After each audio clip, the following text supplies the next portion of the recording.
आज हम लोग नागरिक शास्त्र में खंड ख का अध्याय 1 राष्ट्र निर्माण की चुनौतियां चैप्टर के बारे में हम लोग पढ़ेंगे, जानेंगे, समझेंगे। चैप्टर का नाम है राष्ट्र निर्माण की चुनौतियां। तो इसमें सबसे पहले हम लोग को ये जानना है कि राष्ट्र क्या है, तब उसके बाद में हम लोग राष्ट्र निर्माण की चुनौतियों के बारे में समझ सकते हैं। राष्ट्र शब्द अंग्रेजी के नेशन शब्द से उत्पत्ति हुई है। ये नेशन शब्द लैटिन भाषा के नेशियो से लिया गया है। लैटिन भाषा में नेशियो शब्द का अर्थ जन्म या जाति है। शब्द की उत्पत्ति की दृष्टि से राष्ट्र को उन व्यक्तियों का समूह माना जाता है जो किसी एक ही जाति से संबंधित हो। जिन विद्वानों ने जाति को आधार मानकर राष्ट्र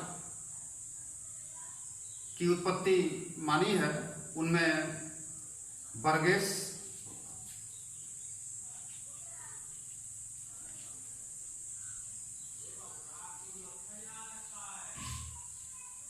लिकाक,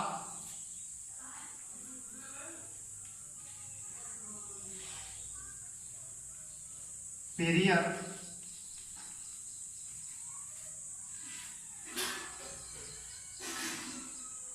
आदि विद्वान हैं। राष्ट्र ऐसे व्यक्तियों व समुदायों का समूह है जिनकी समान नस्ल, समान जात, समान संस्कृति व जिनका समान ऐतिहासिक आधार होता है। इसके साथ साथ इन लोगों को भौगोलिक निकटता व राजनीतिक स्तर पर समान विश्वास व समान आकांक्षाएं होती हैं। ये लोग एक साथ मिलकर एक समान भाईचारे के साथ एक निश्चित क्षेत्र में रहते हैं। विश्व में लोगों का बंटवारा राष्ट्रीयता के आधार पर विभिन्न राष्ट्र राज्यों के रूप में हुआ है। राष्ट्र की अपनी एक प्रभुसत्ता सरकार होती है। ये लोग समान उद्देश्यों के साथ आपस में जुड़े रहते हैं। भारत ही एक राष्ट्र राज्य है जिसमें विभिन्नता में एकता पाई जाती है। यहाँ एक बहुसंख्यक समाज है जो भारतीयों के साथ जुड़ा हुआ है। राष्ट्र निर्माण वह सामाजिक विधि है जिसके द्वारा कुछ समूहों में राष्ट्रीय चेतना उत्पन्न होती है और वे समूह थोड़े व संस्थागत सामाजिक ढांचे के द्वारा अपने समाज के लिए राजनीतिक स्वायत्तता प्राप्त करने के लिए कार्य करते हैं। राष्ट्र निर्माण की धारणा को समाज या राज्य के विकास की धारणा से नहीं जोड़ा जाना चाहिए। राष्ट्र का निर्माण तभी हो सकता है जब लोगों में राष्ट्रीय भावना उच्च हो, लोग राष्ट्रीय चरित्र से परिपूर्ण मनुष्य हों और वे स्वयं को किसी धर्म या जाति से पृथक रूप में संबद्ध न समझें, बल्कि वे राष्ट्र से संबंधित होने पर गर्व करें। राष्ट्र निर्माण की धारणा एक सांस्कृतिक धारणा है। अब हम आते हैं कि राष्ट्र निर्माण के प्रमुख तत्व कौन कौन से हैं। राष्ट्र निर्माण के प्रमुख तत्व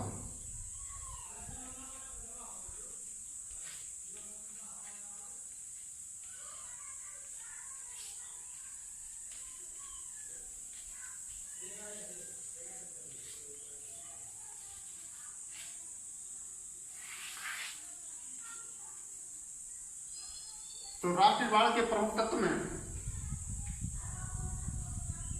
मुख्य रूप से 4 तत्व हैं, जिसमें पहला है राष्ट्रीय भावना।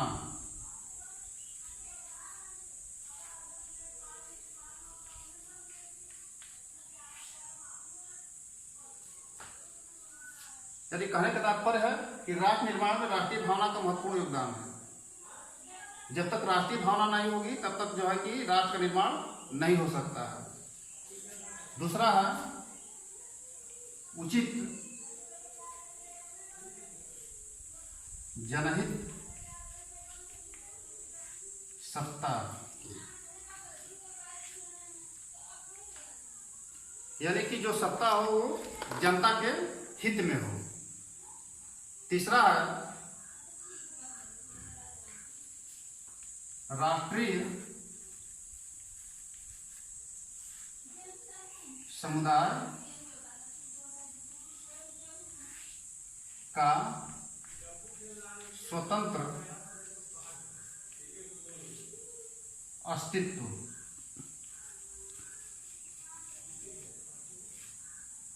ये तीसरा राष्ट्रीय निर्माण का प्रमुख तत्व है। और चौथा है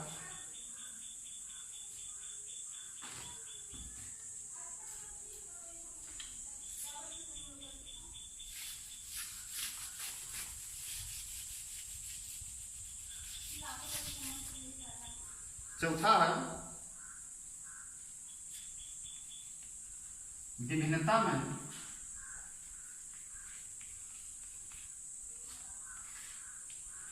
एकता की स्थापना।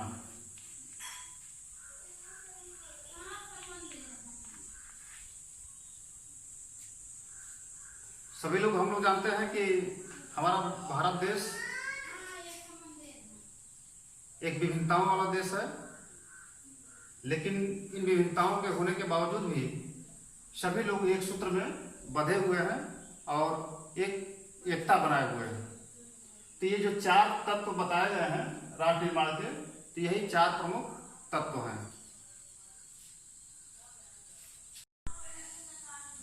राष्ट्र निर्माण की समस्या एक बहुआयामी पद्धति है। स्वतंत्रता की पूर्व संध्या पर भारत के समक्ष विविध प्रकार की समस्याएं थी। उस समय राष्ट्र निर्माण को कम से कम दो कार्यों की आवश्यकता थी। एक तो पहला था कि एक राष्ट्रीयता की आवश्यकता थी, और जो दूसरी समस्या थी आर्थिक संसाधनों की कमी और जटिल नौकरशाही। 15 अगस्त 1947 ईस्वी को जब हमारा देश बट गया, उस दिन हमारा देश भारत का हिंदुस्तान और पाकिस्तान इन दो अधिराज्यों के रूप में विभाजन हुआ। उस दिन हमारे देश को स्वतंत्रता तो मिल गई, लेकिन विभाजन के कारण हुई हिंसा की वजह से हमें इसकी कीमत चुकानी पड़ी। इसीलिए महात्मा गांधी ने कहा था कि 15 अगस्त का दिन प्रसन्न होने के साथ साथ मातम मनाने का भी दिन है। देश का विभाजन लोगों के लिए एक महाविपदा थी। असंख्य व्यक्तियों की जाने गई और लाखों लोग विस्थापित हुए। इस चैप्टर में एक टॉपिक है द्विव राष्ट्र सिद्धांत। द्विव राष्ट्र सिद्धांत।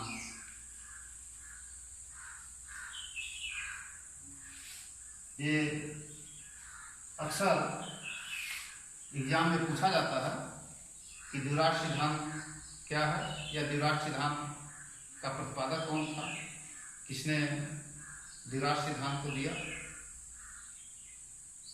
तो द्विराष्ट्र सिद्धांत 1940 ईस्वी में मुस्लिम लीग के लाहौर अधिवेशन में मोहम्मद अली जिन्ना ने अपने अध्यक्षीय भाषण में यह कहा कि हिंदू और मुसलमान दो ऐसी भिन्न सभ्यताओं के लोग हैं जो परस्पर विरोधी विचारों और धारणाओं पर आधारित हैं। जिन्ना के अनुसार मुसलमानों का अपना अलग देश अपना अलग भूभाग, अपना अलग राज्य होना ही चाहिए। जिन्ना ने जो ये कथन कहा, इसमें महात्मा गांधी, अबुल कलाम आजाद और अन्य राष्ट्रवादी नेता मुस्लिम लीग की इस मान्यता को स्वीकार नहीं करते। गांधी जी का कहना था कि मेरी आत्मा किसी भी हालत में यह मानने को तैयार नहीं है कि हिंदू धर्म और इस्लाम दो विरोधी संस्कृतियां और सिद्धांत हैं, लेकिन अंग्रेज अपने को सत्ता में बनाए रखने के लिए बांटो और राज करो की नीति पर चल रहे थे। उन्होंने हिंदू और मुसलमानों के बीच एक ऐसी खाई पैदा कर दी जो बराबर चौड़ी होती गई, और लास्ट में यही हुआ कि भारत का विभाजन हो गया। जब हमारा देश 15 अगस्त 1947 ईस्वी को आजाद हुआ, उस समय भारत के समक्ष या उसके सामने मुख्य रूप से 3 चुनौतियां थी।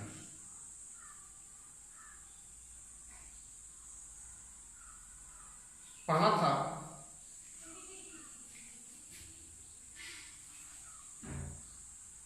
एकता की समस्या।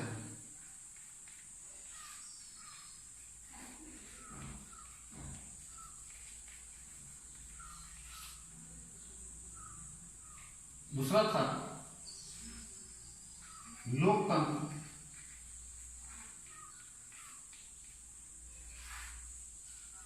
की स्थापना।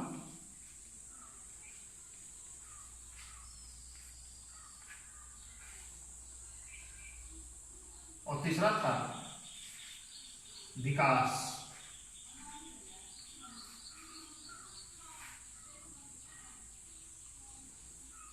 ये मुख्य रूप से 3 चुनौतियां थी हमारे देश के सामने।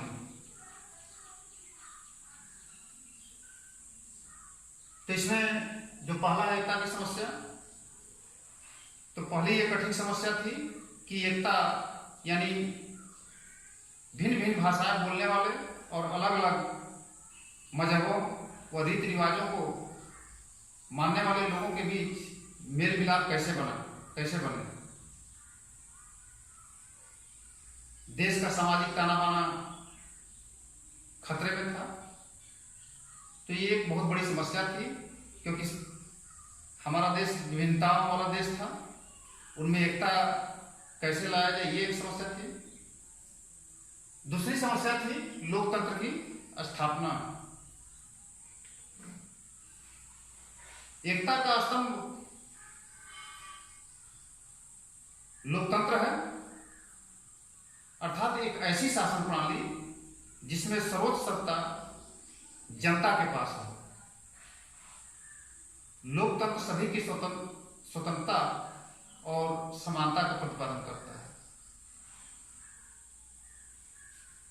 तीसरा जो हमारी चुनौतियां थी वो विकास,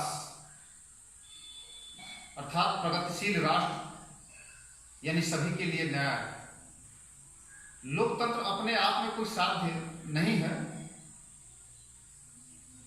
वह तो लक्ष्य तक पहुंचने का एक साधन है। हमें एक ऐसे राष्ट्र का निर्माण करना था जिसमें न तो अशिक्षा रहे और न ही गरीबी। तो ये मुख्य रूप से 3 चुनौतियां थी। तो जो पहली चुनौती थी एकता की समस्या, इसी में आता है इस टॉपिक में कि राष्ट्रीय एकीकरण की समस्या इसको कहा जाता है। तो इसमें हुआ कि जब हमारा देश विभाजित हो गया तो उस समय शरणार्थियों के पुनर्वास की चुनौती हमारे सामने आई। भारत के विभाजन और एक अलग पाकिस्तान देश के गठन के बाद बड़ी संख्या में हिंदू शरणार्थी पाकिस्तान से भारत आए। इन बड़ी संख्या में आए शरणार्थियों का पुनर्वास देश के सम्मुख एक बहुत बड़ी समस्या थी। पुनर्वास के कार्य में सरकार को लोगों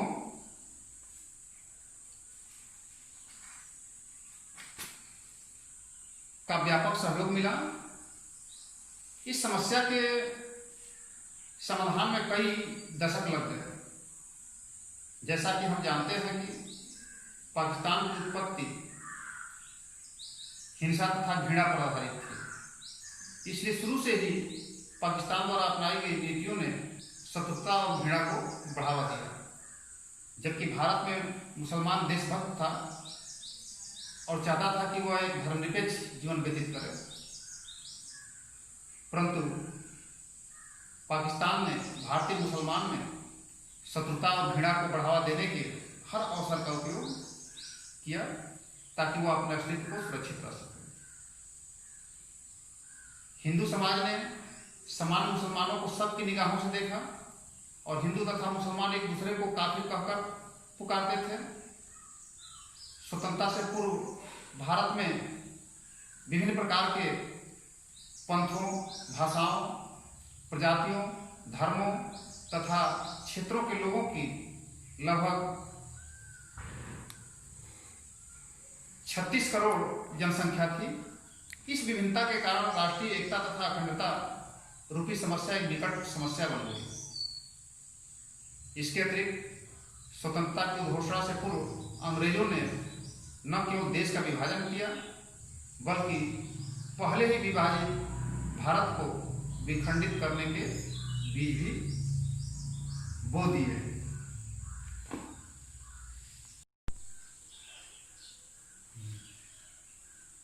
तो अब हम लोग देखेंगे कि देशी रियासतों का भारत में विलय ये टॉपिक है। देशी रियासतों का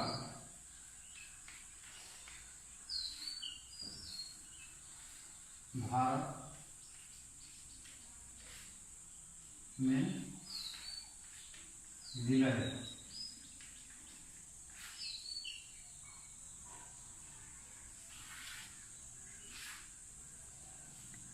जिस समय हमारा देश आजाद हुआ था उस समय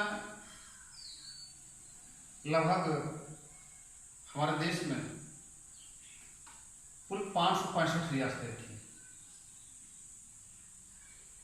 इसमें इन 565 रियासतों में कुछ ब्रिटिश भारत के अंतर्गत आती थी और कुछ देशी रियासतें थी। ब्रिटिश भारत के प्रशासन में थोड़ी ही सही किंतु जनता की भागीदारी होती थी, किंतु रियासतों पर जो देशी रियासत थे उन पर राजाओं और नवाबों का शासन हुआ करता था। जनसंख्या और आकार की दृष्टि से इन राज्यों में व्यापक भिन्नता थी। इनमें से कुछ बहुत बड़े रियासत थे तो कुछ बहुत छोटे रियासत थे।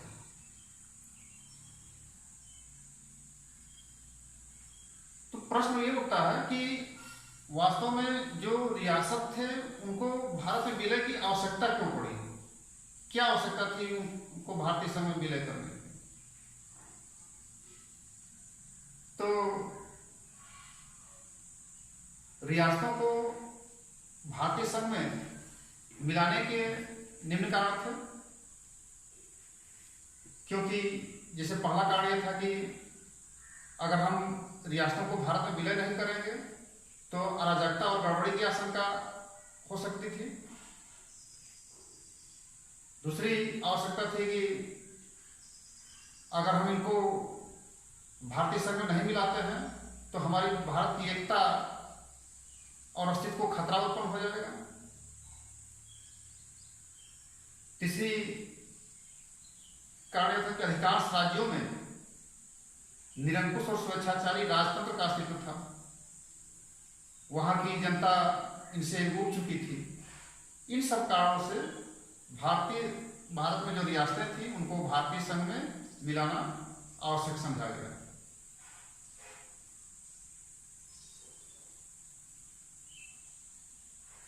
भारतीय रियासतों को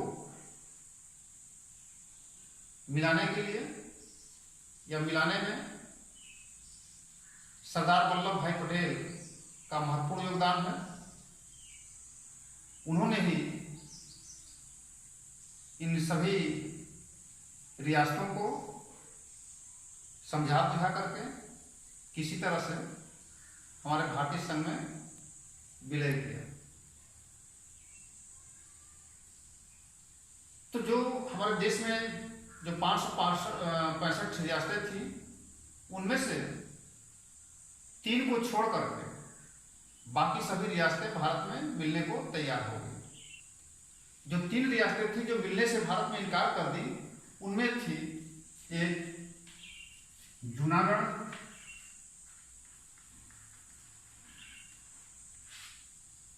दूसरा हैदराबाद,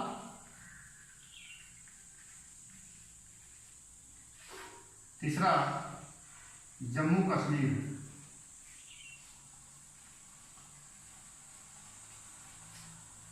ये 3 ऐसी रियासतें थी जो भारतीय संघ में मिलने से इनकार कर, जैसे ये पहला है, ये दूसरा है और ये तीसरा है।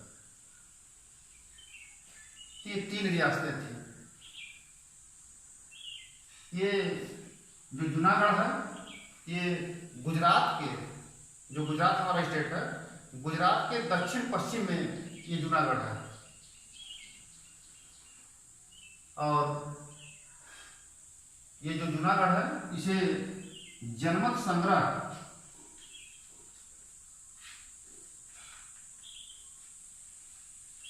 के आधार पर जूनागढ़ को भारत संघ में मिलाया गया था। एक याद करने का इसका सीधा सीधा तरीका है, एग्जाम में कई बार ये पूछा गया है कि कौन सी ऐसी रियासत थी जिसे जनमत संग्रह के आधार पर भारतीय संघ में मिलाया गया है। तो इसका उत्तर होगा जूनागढ़। तो देखिए इसमें भी ज है और इसमें भी ज है, ये दोनों टैली कर रहे हैं। जूनागढ़ जनमत संग्रह, इस तरह से याद करने का एक अच्छा तरीका है कि भूलेगा नहीं। तो हमने बताया कि जूनागढ़ जो है गुजरात के दक्षिण पश्चिम छोर पर स्थित एक राज्य था। वहां का दीवान सर शाहनवाज भुट्टो था और जूनागढ़ का नवाब महावत खान था, जो पाकिस्तान के साथ मिल गया था। जब पाकिस्तान ने इस सम्मेलन की स्वीकृति दे दी तो भारत सरकार को जब ये जानकारी पहुंची कि नहीं, पाकिस्तान सरकार ने जूनागढ़ को मिलाने की स्वीकृति दे दी है, तब भारत को बहुत बड़ा आघात पहुंचा। भारत ने सोचा कि मोहम्मद अली जिन्ना यह जानते हुए भी कि हिंदू तथा मुसलमान एक राष्ट्र के रूप में नहीं रह सकते, फिर भी उन्होंने जूनागढ़ के विलय का अनुमोदन कैसे किया। सरदार वल्लभ भाई पटेल ने पाकिस्तान को सम्मेलन रद्द करने तथा जूनागढ़ में जनमत संग्रह कराने के लिए समय दिया। दिसंबर माह में जनमत संग्रह कराया गया और वहां के 99% लोगों ने पाकिस्तान के स्थान पर भारत में शामिल होने के लिए अपनी पसंद को व्यक्त किया और इस आधार पर जूनागढ़ को भारत में मिलाया गया। अब दूसरा आता है हैदराबाद।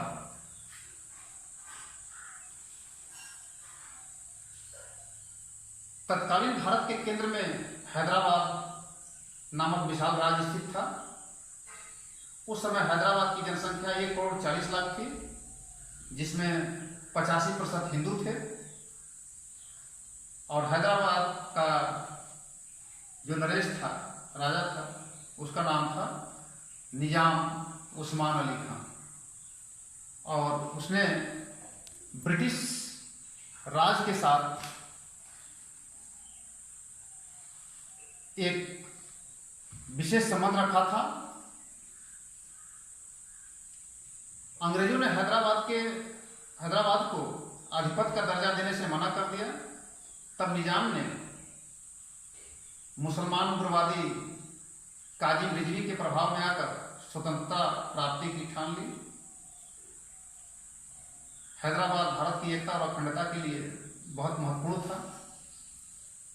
पटेल को यह विश्वास था कि हैदराबाद सहयोग के लिए पाकिस्तान पर आश्रित है और भविष्य में भी यह सदैव भारत की सुरक्षा के लिए एक खतरा बना रहेगा।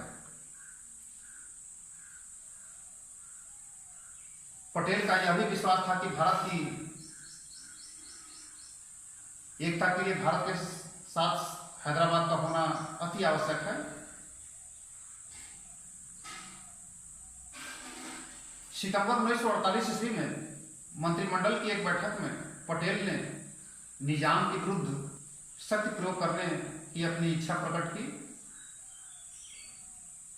उस समय भारत का जो नवनियुक्त गवर्नर जनरल थे चक्रवर्ती राजगोपालाचारी तथा प्रधानमंत्री पंडित जवाहरलाल नेहरू थे।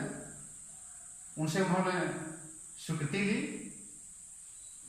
और उसके बाद एक ऑपरेशन चलाया गया जिसका नाम था ऑपरेशन पोलो।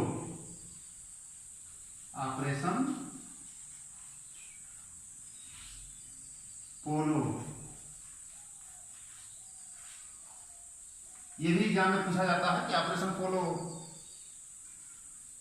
कब चलाया गया था और किस अभियान में चलाया गया था। तो इसका उत्तर होगा कि हैदराबाद में ऑपरेशन पोलो चलाया गया था। ऑपरेशन पोलो के अंतर्गत हैदराबाद पर आक्रमण करने के लिए सेना भेजी गई। स्वतंत्र भारत द्वारा, यानी कि जब देश आजाद हुआ था उसके बाद यह पहली ऐसी घटना थी जहां पर सेना भेजी गई। इसके बाद हैदराबाद को भारतीय संघ में सैनिक कार्रवाई करके मिला लिया गया। अब आता है तीसरा, जम्मू कश्मीर।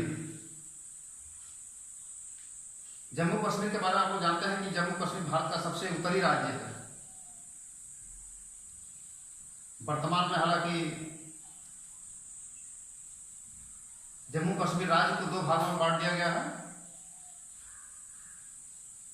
एक जम्मू कश्मीर और दूसरा लद्दाख। अब ये राज्य नहीं रह गए हैं बल्कि ये केंद्र शासित प्रदेश हो गए हैं।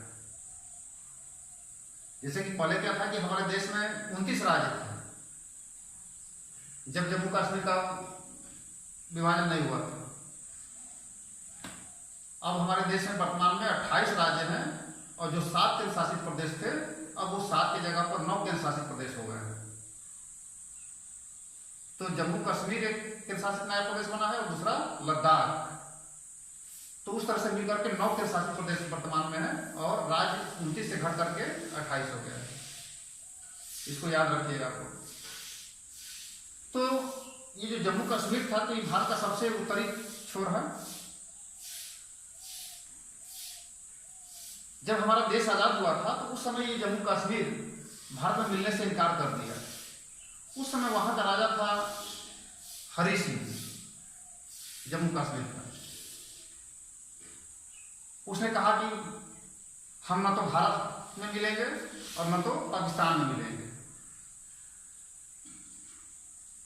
लेकिन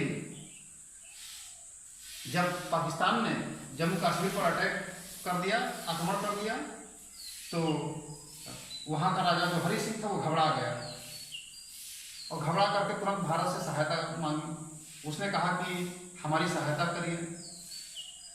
तो भारत ने यह पक्ष रखा कि अगर आप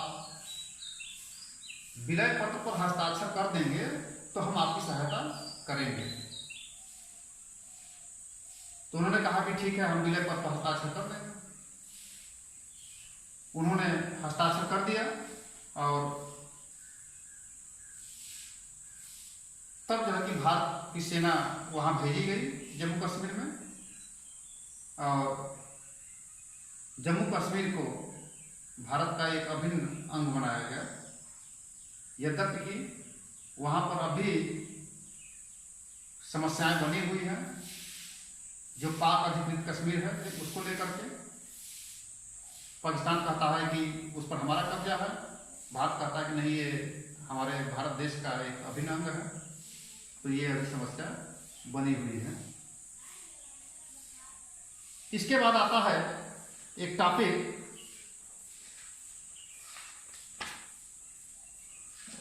राज्यों का पुनर्गठन।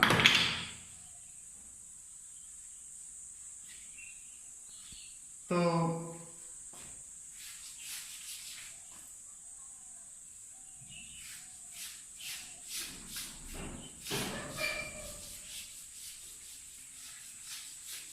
राज्यों का पुनर्गठन चैप्टर को अगले दिन पढ़ा जाएगा। आज यहीं तक, धन्यवाद।